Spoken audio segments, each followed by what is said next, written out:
भिवंडी तालुका के सापे गांव ओम शांति निवास स्थान पर आज दिनांक 28 दिसंबर 2024 को सापे गांव के हरि भक्त पारायण सुभाष महाराज तरने के मार्गदर्शन में हर वर्ष की तरह इस वर्ष भी श्री कृष्ण मूर्ति का तीसरा वर्धापन दिन 16 का आयोजन हरि भक्त पारायण श्री भास्कर दामोदर माली, सौ राधिका भास्कर माली, सोनल व भावेश भास्कर माली, स्वर्णा व देवानंद दामोदर माली, सुनीता व सुरेश दामोदर माली, सोनम व प्रमोद लक्ष्मण माली, ताराबाई व जयराम दामोदर माली, कांचन व रुपेश आत्माराम माली, डॉक्टर चैताली व डॉक्टर दीपेश काशीनाथ चोरघे, शैलेश भास्कर माली, अमर सुरेश माली, जियांशु, जतिन, विवेक, रितेश, राज, आर्यन आदि दिव्यम तथा समस्त माली परिवार व मित्र परिवारों द्वारा बड़े हर्षोल्लास के साथ किया गया।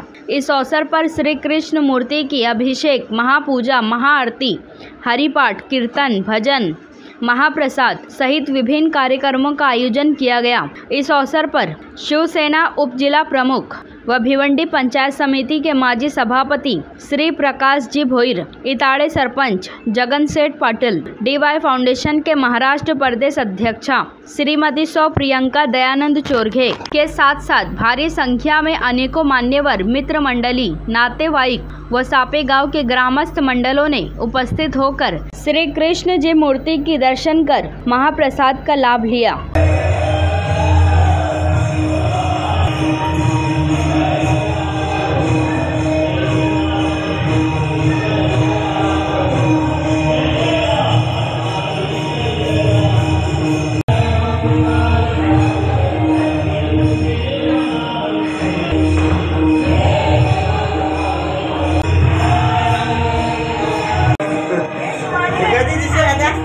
कधी दिसेल उद्या दरवर्षी असते तिसरा वर्धापन दिन आहे तुमच्या भावाचा नाही।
बोला करी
जे खाजी वेंगडी सांडो दया सत्कर्मी वाढो धर्म सूर्य पाहो जो देवांचिल तो दिला हो प्राणीला वर्षते अनवरत भुवंडली भेटल्या चला घरगुत्र विचार चिंतामणीचे गाव बोलते जानवा चंद्रमे जालांछन मार्तंडे तापहीन ते सर्वाही सज्जन सोयरे होतो किंबहुना सर्वस्वी वरदा हरी विठ्ठल श्री ज्ञानदेव तुकाराम.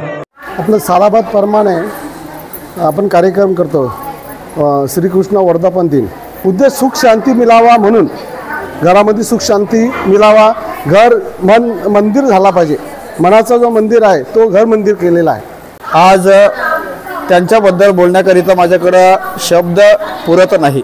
का तर त्यांनी जो घरामध्ये मंदिर बनवलेलं आहे. काही लोक घरं बांधतात पण घराचा मंदिर बनवत नाही. निरंजने आम्ही बांधिले घर तुकाराम महाराज म्हणतात, निरंजने आम्ही बांधिले घर निराकार निरंतर राहिलोसे निराभास पूर्ण झालो समरस अखंड ऐक्यास पावलो आम्ही. तुका म्हणे आता गेला अहंकार झालो जयाभार नित्य शुद्ध. म्हणजे तुकोबरांच्या वाणीप्रमाणे या ठिकाणी आमचे भास्कर दादा नित्य शुद्ध झालेले आहेत. कारण भगवान श्रीकृष्ण जगाचे गुरु आहेत. कृष्ण वंदे जगद्गुरु आणि त्यांना जर भगवंताला आतमध्ये आपल्या घरामध्ये विराजमान केलेले आहेत म्हणून त्यांनी या समाजाला या परिसराला दाखवून दिलेलं आहे. घराचं मंदिर केलेलं आहे. आज मी त्यांना खूप शुभेच्छा देतो. कारण दरवर्षीप्रमाणे आणि आज हा तृतीय वर्धापन दिन ते साजरे करतात आणि मार्गदर्शन माझा घेत असतात. ते मला विचारून करत असतात. याप्रमाणे ते म्हणजे या ठिकाणी त्यांना शुभेच्छा देतो का असाच कार्यक्रम त्यांच्या या परिवाराकडून त्यांच्याकडून होत राहो. ही समाजाची सेवा, ही भगवंताची सेवा, हे सर्व अखंड त्यांच्या हातून होत राहो हीच भगवान श्रीकृष्णाचरणी प्रार्थना करतोय. भास्कर दादांनी हे जे निर्माण केले आहे त्या कष्टातून शून्यातून विश्व निर्माण केले आहे. त्याच्यामागे ते अपार कष्ट त्यांनी केलेले आहेत आणि त्यांना 7 दिगे विश्वगुरु जे म्हणले श्रीकृष्ण स्वतः त्यांची त्यांना 7 असल्यामुळे काही कमी पडणार नाही. आणि ते अतिशय त्याची भरभराट होईल. आमच्या सदीच्या सदैव त्यांच्या सदैव त्यांच्या साथी आहेत म्हणून त्यांचं भगवान ईश्वरकृपेने सर्व कल्याण होणार आहे. फक्त त्यांचं भगवान त्याच्याजवळ बसलेलाच आहे. म्हणून मी या निमित्त त्याची भरभराट होऊन ते सुख शांती आनंद लाभो अशी ईश्वरचरणी प्रार्थना करतो. जय. दादांकडे तृतीय वर्धापन दिन आहे भगवान गोपालकृष्णांचा आणि त्यांनी त्यांच्या मनोगतामध्ये सांगितलं की आमच्या समाजामध्ये घरं तर बरेच बांधतात पण त्या घरामध्ये प्रत्यक्ष भगवंताला आणून जगाच्या कल्याणासाठी मागणं की सगळे सुखी संपन्न राहिले पाहिजेत हा त्यांच्या मनाचा मोठेपणा आहे. आणि म्हणून त्यांनी आपल्या वास्तूमध्ये भगवंताला अधीनस्थ केलेलं आहे. आणि त्यानिमित्ताने त्यांनी स्वतःच्या कुटुंबाला शांती तर मिळावी असं मागतातच परंतु गावसुद्धा शांतिमय झालं पाहिजे ही त्यांची संकल्पना आहे. अशीच शांती संपूर्ण त्यांच्या घरामध्ये आणि गावामध्ये राहावी असे मी गोपाल भगवंताकडे मागतोय आणि त्यांना शुभेच्छा देतो.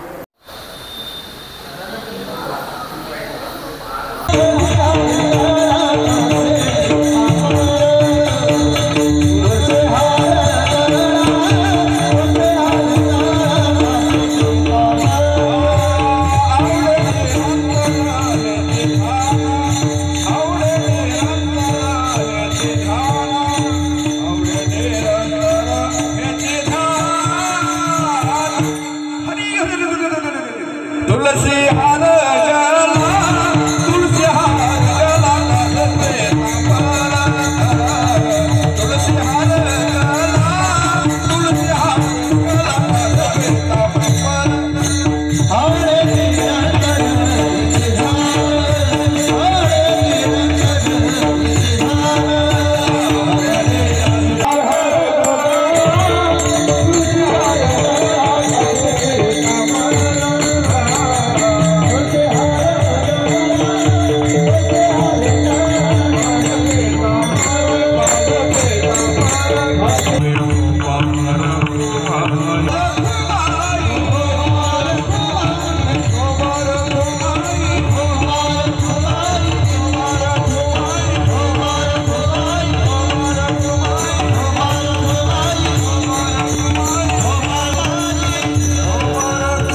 वाटेन करावा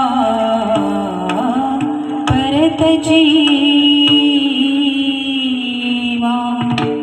कृष्ण माझा गुरु कृष्ण माझा तारू उतरी पैल पारो भवन देचा विठ्ठल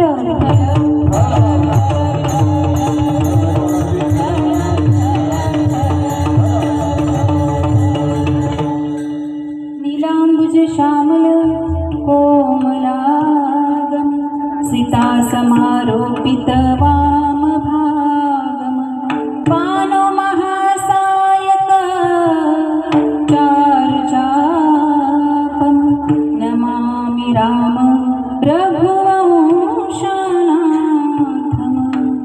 महायोग पीठे तटे भीमरत्नम परम पुंडरीकाय दातुं मुनिन्द्रे समागत तिष्ठन्तमानन्दकन्दं परब्रह्मलिङ्गं भजे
जेव्हा जेव्हा संतांना त्रास झाला, ऋषीमुनींना त्रास झाला, तेव्हा तेव्हा भगवंताने काय केलं बरं? अवतार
बहीण बंधू चुलता कृष्ण माझा. तुकाराम महाराजांनी या ठिकाणी वर्णन केलंय की माझा पिता आणि माझी माय देखील कोण आहे? कृष्णच आहे. बहीण बंधू चुलता देखील कृष्णच आहे असं त्यांनी संबोधलं या अभंगाद्वारे. परंतु बरोबर अगदी या अभंगाला सूट होईल असं नाथरायांचा देखील अभंग आहे, नाही का? काय? दत्त माझी माता, दत्त माझा पिता, बहीण बंधू चुलता दत्त माझा. तुम्हाला एक साम्य सांगू का? संत एकनाथ महाराज आणि संत तुकाराम महाराज यांचे अभंग जवळजवळ सारखेच आहेत. शब्द वेगवेगळे आहेत परंतु अर्थ एकच आहे. बघा ना, तुम्ही जर वाचलं असेल तुकाराम गाथा किंवा नाथरायांचे अभंग तर तुम्हाला शब्द वेगवेगळे जाणवतील परंतु अर्थ आणि अत्यंत सोपा असा अभंग या संतांचा आहे. विठ्ठल विठ्ठल.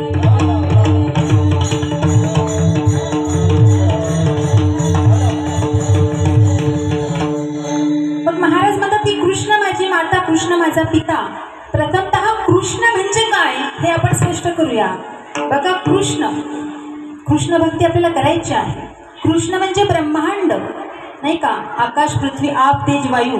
ज्या ठिकाणी कृष्ण भक्ती होते त्या ठिकाणी ब्रह्मांड निर्माण होत असते. कारण पृथ्वी आकाश आप तेज वायू हे एकत्र येतात म्हणजेच ब्रह्मांड. आणि बघा, कृष्ण या शब्दामध्ये कृष हा शब्द आहे. कृष म्हणजे आकर्षण.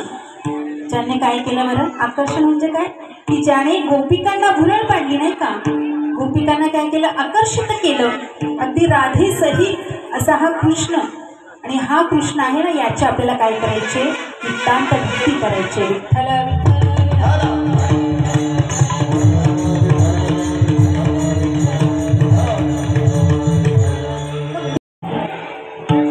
भगवान जे प्रभू श्रीराम आहेत ते 8 कला निपुण आहेत आणि हे 16 कला निपुण. लक्षात घ्या. म्हणजे भगवान श्रीकृष्ण यांचा अवतार जो झालेला आहे तिथे फक्त त्यांनी लीलाच दाखवलेली आहे. परंतु राम अवतारामध्ये एक मर्यादा आलेली आहे. मर्यादा पुरुषोत्तम राम आपण म्हणतो की नाही? म्हणजे विरोधाभास जाणवतो दोघांच्या अवतारामध्ये. भगवंत एकच, 2 अवतार विभिन्न आहेत परंतु तिथल्या त्या काही मर्यादा आहेत ज्या कृष्णलीलेत नाहीत. म्हणजे लक्षात घ्या, प्रभू श्रीरामांचं जर वर्णन आपण केलं किंवा त्यांचं चरित्र बघितलं तर काय आहे? प्रत्येक मार्गावरती दुःख आहे की नाही प्रभू श्रीरामांच्या? कारण जेव्हा सीता माईला नेलं ना पळवून कपटाने तेव्हा प्रभू श्रीराम अगदी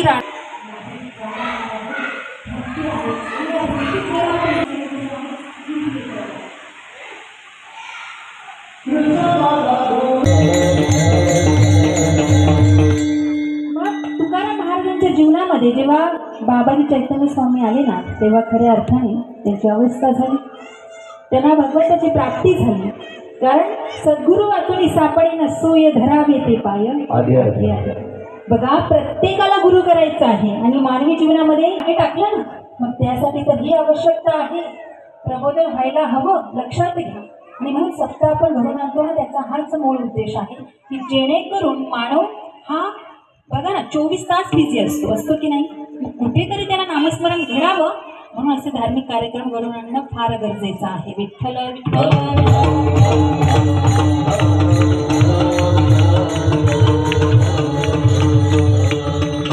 बाबाजी चैतन्य सांगितले नाम मंत्र दिला राम दिला की नाही? लक्षात घ्या. तुकाराम महाराजांचे गुरु त्यांच्या आयुष्यामध्ये आले आणि मग महाराज म्हणतात की माझ्या आयुष्याला एक वेगळी कल्लाटणी मिळाली. माझं आयुष्यच बदलून गेलं कारण सद्गुरूंशिवाय आपल्याला जन्ममृत्यूची रहाटी चुकवली.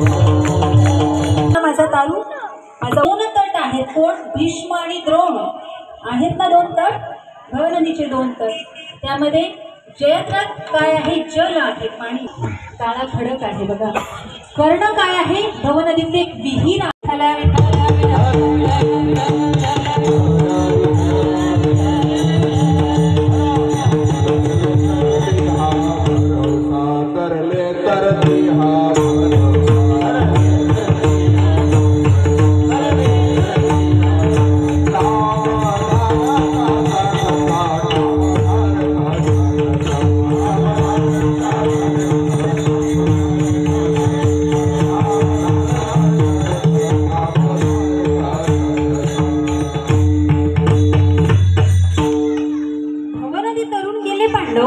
अगदी याच न्यायाने आपल्याला देखील भवनदी काय करायची? पार करायची. बरोबर. सद्गुरूंच्या सोबतीनं जायचं आहे आपल्याला.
अर्जुनाला, आता तुझं मन मलाच अर्पण कर, मी सगळीकडे आहे, सर्वत्र आहे.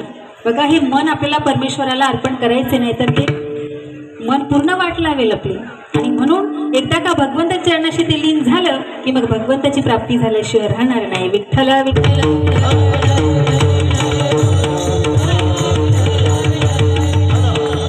महाराज म्हणतात की कृष्ण माझे मन, कृष्ण माझे जन, नाही का, सोयरा सज्जन कृष्ण माझा. सोयरा देखील तोच आहे. आपण म्हणतो हा माझा सोयरा आहे, आप्त स्वकीय नातेवाईक म्हणतो ना आपण. परंतु भगवंताने देखील असंच काहीतरी म्हटलंय की हे भक्त माझे काय आहेत, नातेवाईक आहेत. आपण मानतो भगवंताला काय, माझा सोयरा, आपण नाही, संत मानतात. मग लक्षात घ्या, भगवंताने देखील असं स्पष्ट केलं की हे भक्त जे आहेत ना माझे, ते देखील माझे काय आहेत, नातेवाईक आहेत. तैसे ते माझे कलत्र जाणीजे, काही सेने न लजे तयाचे निमी. भगवंत काय म्हणतात की सगळे माझे काय आहेत, आप्त स्वकीय नातेवाईक, सगळी सोयरी आहेत. आणि त्यांचं काम करण्यासाठी मला कोणत्याही प्रकारची लाज वाटत नाही. आपल्याला तरी वाटते की नाही हो लाज? आपल्याला मोठी प्रतिष्ठा प्राप्त झाली, पद निर्माण झालं की मग आपल्याला जर खालचं काम सांगितलं तर आपण म्हणतो नाही बाबा, माझ्याकडे पद आहे, ते काम मी करणार नाही. परंतु भगवंताने असं कधी म्हटलं नाही किंवा भगवंताला वाटलंही नाही. का वाटलं नाही हो? सांगा ना. भगवंताने अगदी सगळ्यांची कामं केली, कोणत्याही प्रकारची लाज बाळगली नाही. साधावया भक्ती काज नाही लाज धरी, नाही लाज धरी, नाही लाज धरी. साधावया भक्ती काज नाही लाज धरी, नाही लाज धरी,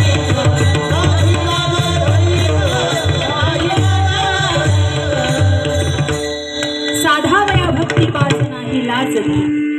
भगवंताला नाही लाज वाटली. अगदी भक्तांची सगळी कामं केली, मग तो कोणत्याही जातीचा असू द्यात नाही तर अजून काही, परंतु सगळ्यांची कामं केली. असा हा भगवंत किती प्रामाणिक आणि दयाळू आहे. उचनीच काही नेणे भगवंत तिष्ठे भाव भक्त देखून या दासीपुत्र कण्या विदुराच्या भक्षी दैत्या घरी रक्षी प्रल्हादास. चर्म रंगू लागे रोहिदास संगे कबीराच्या मागे शेळीविणी सजन कसा विकू लागे मास माया सावत्यास खुरकू लागे. केली ना कामं भगवंतानी. कोणी?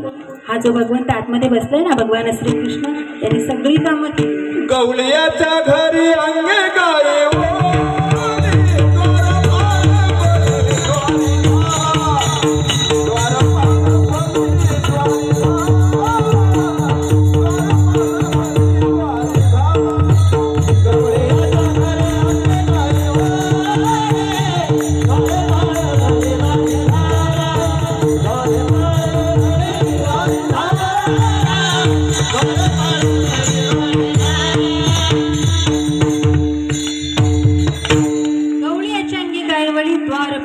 द्वारी झाला नाही का. अंबर ऋषीचे सोशी गर्भवास, एकोबाचे ऋण फेडे ऋषिकेशी. मागे गेलो आपण. हा, लक्षात घ्या, भगवंताने खूप कामं केली नाही का. त्यानंतर नरहरी सोनारा घडू कुंकू लागे, चोखा मेळ्यासंगे ढोरे ओढी. नामयाच्या जणी सवी वेची शेणी, धर्मा घरी पाणी वाहे झाडी. नाम्यासवी जेवी नवे संकुचित ज्ञानी याची भिंत अंगे ओढी. अर्जुनाच्या रती होय हा सारथी, भक्षी पोहे प्रीती सुदाम्याचे. किती कामं केली बघा ना. सोपं आहे का? भगवंत संत भक्तांची कामं करतो. किती म्हणजे विचार करण्यासारखी गोष्ट नाही का. आपल्याला थोडंसं काही सांगितलं तर लाज वाटते, पण भगवंताला लाज नाही वाटते. कबीराचे विणतो शेले कौशल्य रामबाई, कौशल्य राम. कबीराचे विणतो शेले कौशल्य रामबाई,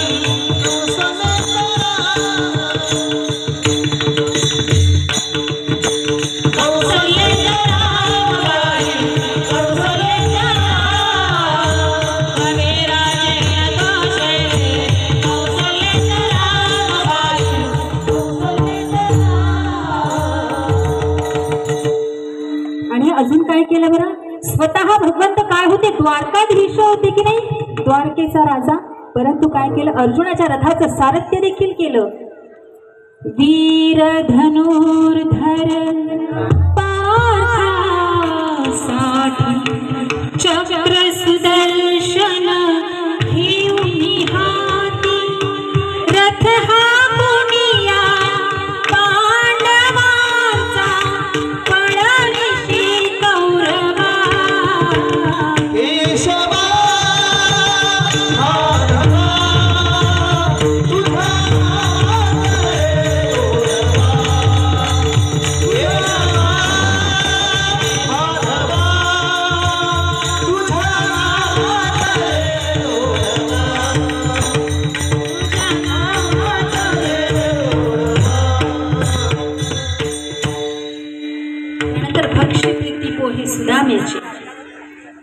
केलं भगवंताने? सुदामा ब्राह्मण दुःख दरिद्री पिढीला मुष्टी पोहे घेऊन या त्याच्या भेटीला गेला, शुद्ध भाव देखून या गाव सोनियाचा दिला ना भगवंताने? लक्षात घ्या, सुदामदेव एकाच गुरुचे शिष्य, पण तो श्रीकृष्ण झाला द्वारकापती आणि माझ्या घरात खायला नाही माती. सुदामदेव म्हणतात कर्माची गती अति गहन, नाही का? एकाच गुरुचे दोन शिष्य, परंतु दिशा वेगवेगळ्या ना. गुरु एकच, शिष्य दोन, एक द्वारकाधीश झाला आणि एक 18 विश्व दारिद्र्य. बघा. आणि मग आता मित्राला भेटायला जायचंय. पत्नी म्हणते जा ना, तुमचा मित्र तर द्वारकेचा राजा झालेला आहे, जा त्याला भेटून या. मग सुदामदेव निघाले, परंतु मित्राकडे जायचं आहे, रिकाम्या हाताने जायचं नाही. बघा, गुरूंकडे जाताना रिकाम्या हाताने जायचं नाही, मित्राकडे जाताना रिकाम्या हाताने जायचं नाही, आणि नातेवाईकांकडे जातानाही रिकाम्या हाताने जायचं नाही हिंदू धर्मशास्त्राप्रमाणे. तर मग आता देवाला भेटायला जायचे. सुदामदेवाचा लंगोटी मित्र म्हणजे भगवान श्रीकृष्ण. आणि मग आता जायचं आहे, काय घेऊन जायचं? घरात मातीही नाही. मग पत्नीने 4 ठिकाणी जाऊन काय मुष्टीभर पोहे जमा केले आणि निघाले सुदामदेव. गेल्यानंतर भगवंताने फार व्यवस्था नाही देवतेला. भाव ज्याचे गाठी त्यासी लाभ उठा उठी, किंवा भावेना देवम कल्या नरेंद्रम धनेन कांता कपडे न शत्रू कृपयाच पुत्रम ज्ञानेन मोक्षम वशमानते. लक्षात घ्या, भाव निर्माण केला तर नक्कीच तुम्हाला भगवंत खूप काही देऊ शकतो. आपण म्हणतो देता येतो छप्पड, फाडकी देता येते, देतो ना, खूप काही देतो, फक्त मनामध्ये भाव निर्माण झाला पाहिजे. त्यानंतर बघा, द्रौपदीचं जेव्हा वस्त्रहरण झालं, द्रौपदीचं काय झालं? वस्त्रहरण झालं. आणि मग आता वस्त्रहरण झाल्यानंतर ती मदत मागते ना, कोणाकडे? भीष्म पितामह, कृपाचार्य, द्रोणाचार्य, 5 पांडव. बघते की या वाचवा, माझी लाज वाचवा. पण सगळ्यांनी माना खाली घातल्या होत्या ना. भीष्म पितामह एक संघर्षमय जीवन.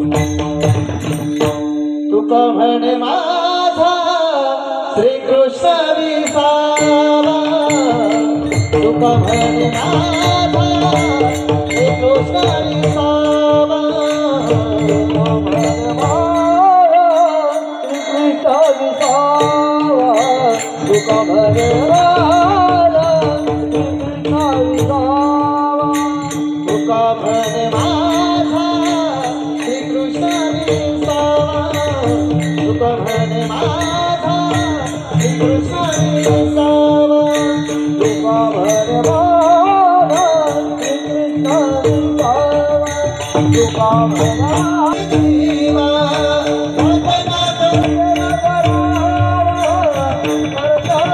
करता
वाटेनं करावा प्रयत्न. जीवा महाराज म्हणतात की श्रीकृष्ण काय आहे, माझा विसावा आहे. कारण विसावा घेण्यासाठी आपण कुठे जातो, आपल्या घरी जातो की नाही. आपण कुठेही पाहुणे वगैरे गेलो किंवा बाहेर गेलो तरी शेवटी घरीच यायचं आहे. पशुपक्षी देखील चारा पाणी शोधण्यासाठी कुठे जातात, पहाट झाली सकाळ झाली की उडतात आकाशामध्ये. परंतु सगळं मिळाल्यानंतर पुन्हा कुठे येतात, विसावा घेण्यासाठी आपल्या घरट्याकडेच येतात की नाही. अगदी तसंच आहे मानवाचं आणि पशुपक्ष्यांचं देखील. आणि म्हणून महाराज म्हणतात की विसाव्याचं स्थान कोणतं आहे, भगवंत. कारण जीव हा ईश्वराचा अंश आहे, जिथून आलेला आहे तिथेच जावं लागेल नाही का. आणि म्हणून बघा ठाईचा संबंध होता तुझा माझा, विशेष अनंता केली संती. बघा हा संबंध एकमेकांचा जोडलेला आहे. किंवा तुकाराम महाराज म्हणतात की जीवीच्या जीवना तुका म्हणे नारायणा. आणि म्हणून महाराज म्हणतात की आता मला याच्यापासून वेगळं व्हावं असं वाटत नाही. माझा जीव अगदी कृष्णामध्ये अडकून पडलेला आहे. आणि म्हणून महाराज म्हणतात की आता मला फक्त त्याच्याशी संबंध जोडायचे. कोणाशी, भगवान परमात्मा श्रीकृष्ण. ज्ञानेश्वर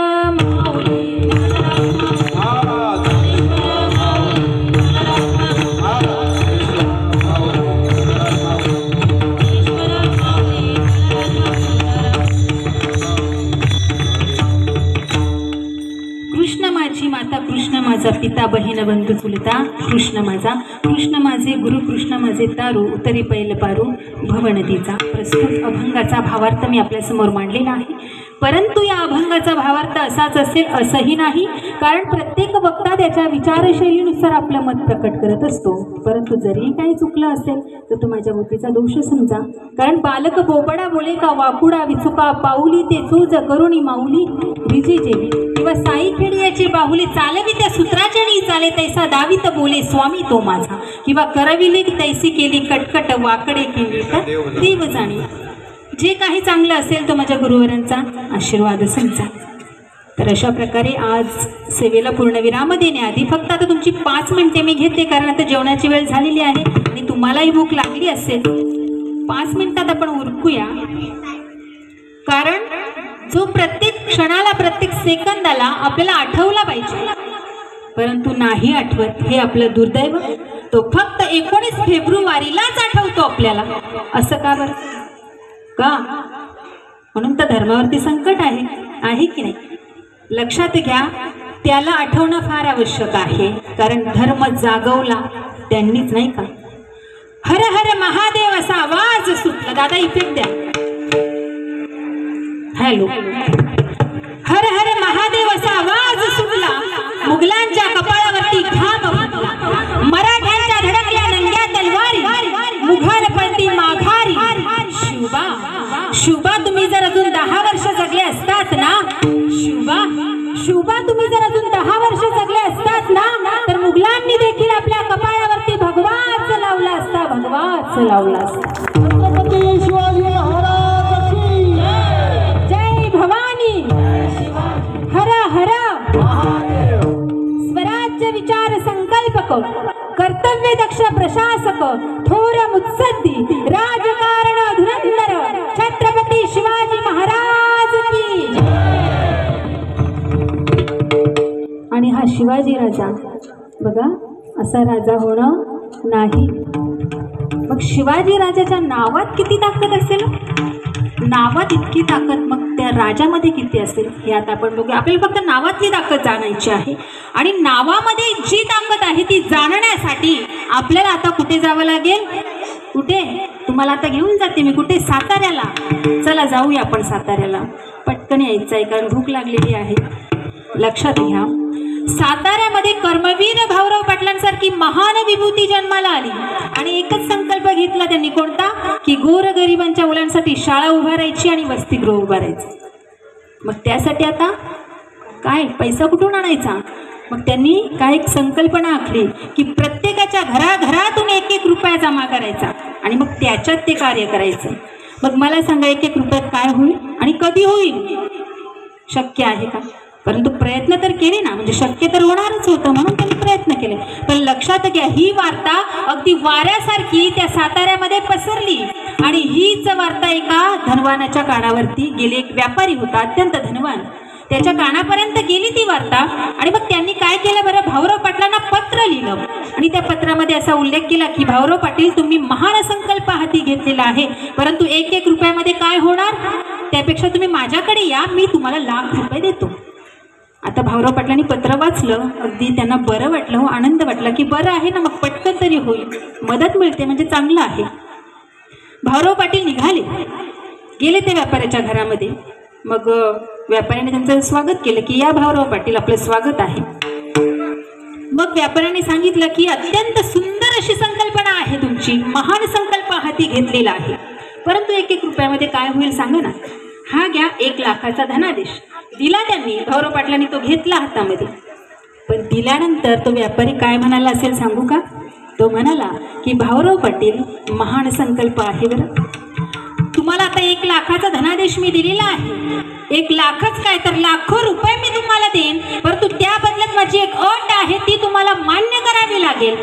मग भाऊराव पाटील म्हणाले ठीक आहे म्हणा, सांगा तुमची कोणती अट आहे. मग व्यापारी म्हणाला की 1 लाख नाही, असे लाखो रुपये मी तुम्हाला देईन, पण माझी अशी अट आहे की विद्यालयाला दिलेलं शिवाजीचं नाव बदलून त्या ठिकाणी तुम्हाला माझं नाव द्यावं लागेल, सांगा अट मान्य आहे का. आता मला सांगा महिला वर्ग, पुरुष वर्ग, त्याच्या या प्रश्नावरती, त्याच्या या अटीवरती भाऊराव पाटलांची काय प्रतिक्रिया असू शकते, काय उत्तर दिलं असेल त्यांनी. भाऊराव पाटलांनी तो 1 लाखाचा धनादेश होता ना हातामध्ये, तो घेतला आणि फाडला आणि ते तुकडे त्या व्यापाऱ्याच्या तोंडावरती मारले आणि म्हणाले, काय म्हणाले बरं, की गोरगरिबांसाठी शाळा उभारण्याचं महान कार्य मी हाती घेतलेलं आहे आणि वेळ प्रसंगी स्वतःच्या बापाचं नाव बदलायला लागलं तरी चालेल, पण विद्यालयाला दिलेलं शिवाजीचं नाव मी कधीच बदलणार नाही, ही आहे माझ्या राजाच्या नावाची शिवाजी महाराज की. आणि पुढे सांगू का तुम्हाला, आता नावातली ताकद तुम्ही जाणली, परंतु जेव्हा मराठेच मराठ्यांवरती पलटले, मराठ्यांमध्येच लढाया होऊ लागल्या, युद्ध होऊ लागले, संघर्ष होऊ लागले, तेव्हा काय झालं बरं, माझे जिजाऊ माता गेली ना कुठे, भवानी माते पुढे गेली आणि म्हणाली, आई भवानी माते, असा पुत्र पोटी दे जो प्रत्येकाच्या चुलीपर्यंत पोहोचेल, असा पुत्र पोटी दे माते जो प्रत्येकाच्या मनापर्यंत पोहोचेल. आणि भवानी मातेने काय केलं बरं, हाँ काय की बघा, तेव्हा किसी के पेट से सांप पैदा हुआ था तो किसी के पेट से पाप पैदा हुआ था, किसी के पेट से सांप पैदा हुआ था तो किसी के पेट से पाप पैदा हुआ था, लेकिन मेरी जिजाऊ ऐसी माँ थी कि जिसके पेट से बापों का बाप पैदा हुआ था, बापों का बाप पैदा हुआ. एकच राजा इथे जन्मला, शिवने किल्ल्यावर, एकच राजा इथे जन्मला, शिवने किल्ल्यावर, माझ्या राजाचे नाव गावात दरगड,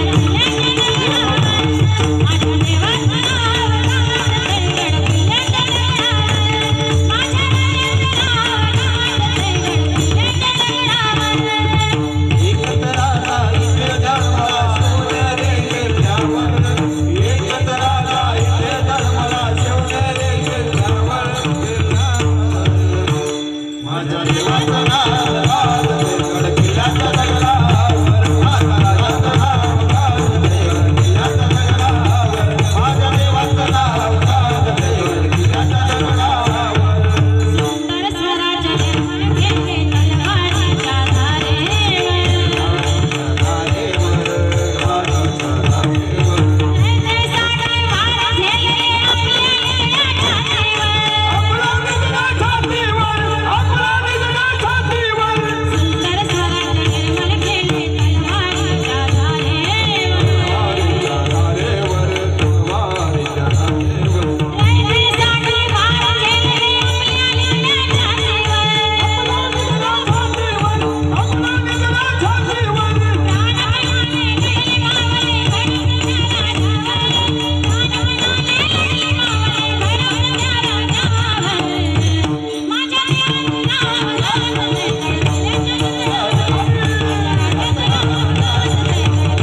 सेवेला पूर्णविराम देण्याआधी ज्यांनी मला या ठिकाणी आमंत्रित केलं ते म्हणजे आमचे सुरेश बाबा माळी यांच्या ठिकाणी मी आभार व्यक्त करते. त्याचबरोबर श्री भास्कर दामोदर माळी आणि सौ राधिका भास्कर माळी यांचे आभार आणि कार्यक्रमाचे मार्गदर्शक बाबा सुभाष महाराज तरणे यांचे या ठिकाणी मी आभार व्यक्त करते. आणि अशा प्रकारे आज या ठिकाणी उत्कृष्ट अशी पप्पाची साथ मला ज्यांची लाभली ते गुरुवर्य बाबा निलेश महाराज धोडे यांचे आभार आणि त्यांच्यासमोर बसलेला माझा मुलगा आणि त्यांचा शिष्य सत्यम केणे याचे आभार.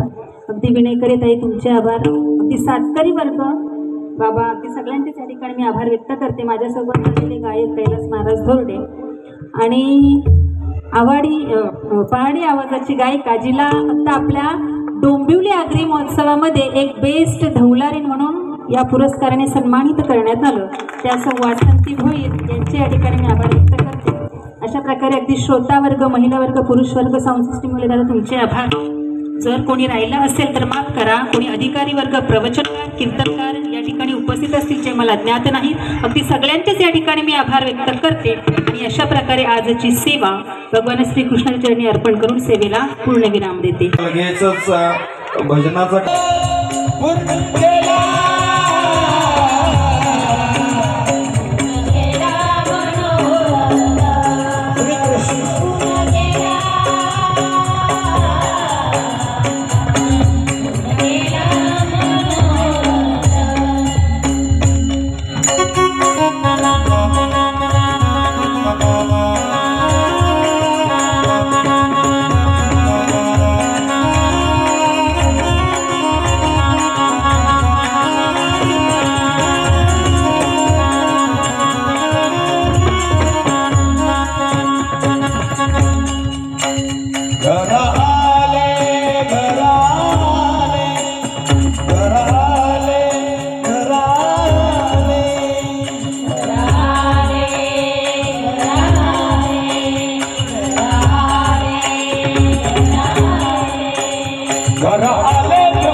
Yeah.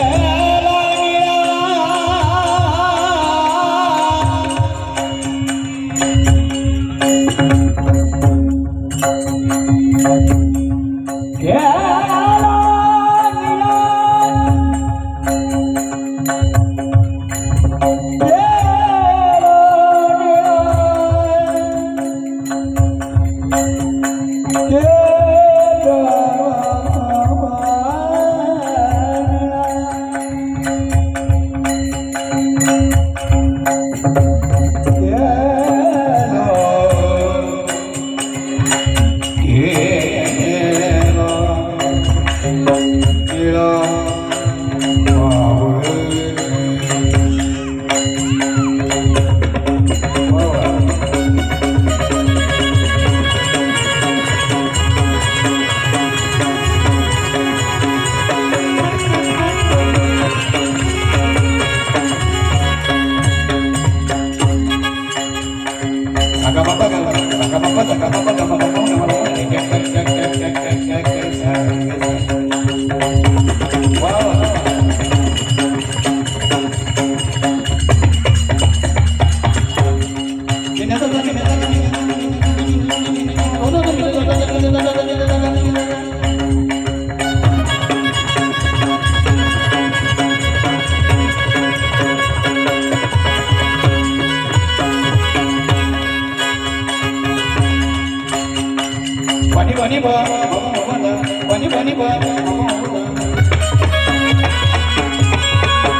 मा महादेव